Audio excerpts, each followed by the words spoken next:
I was a government employee for almost 17 years. It was not easy to get the position I desired.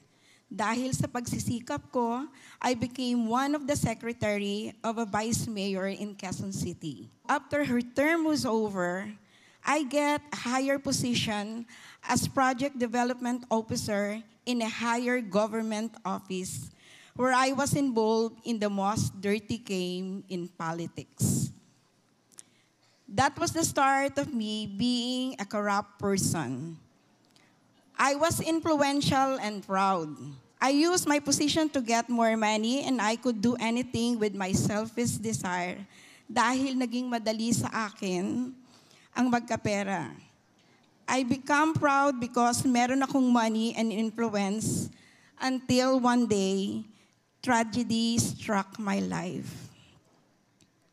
I lost my 8-year-old son who died of leukemia, followed by my husband due to cardiac arrest. Our family house was burned.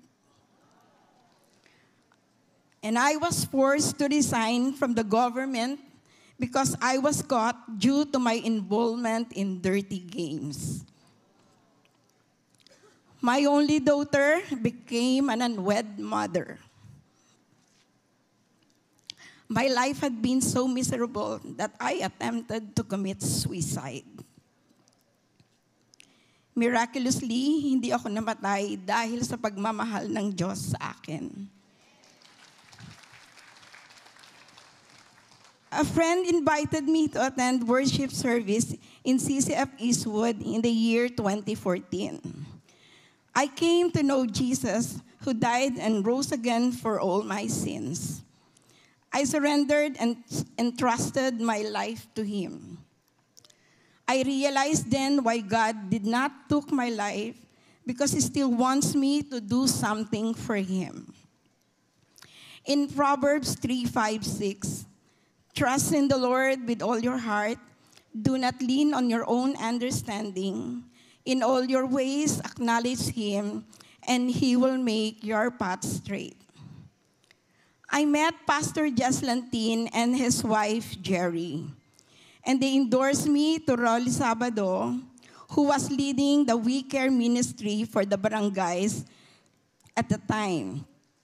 God revealed to me my purpose: to experience His great love for me and to share His unconditional love to others na makakilala at madama ang Kanyang pagmamahal, using me as a channel to bless others. I was entrusted to handle a discipleship group among the women in We Care and other women in CCF Eastwood. It's been 10 faithful years that I've been taking care of my We Care in CCF Eastwood. I belong to the D12 group of Cherry Lantin, meeting every other Thursday. I am blessed every time I attend this Women to Women here in CCF Maine every Thursday and once a month in CCF Eastwood. I'm still a work in progress. I need God to create in me a clean heart and renew right spirit moment by moment. And until I see God in heaven. I'm Lina Valdez. To God be the glory.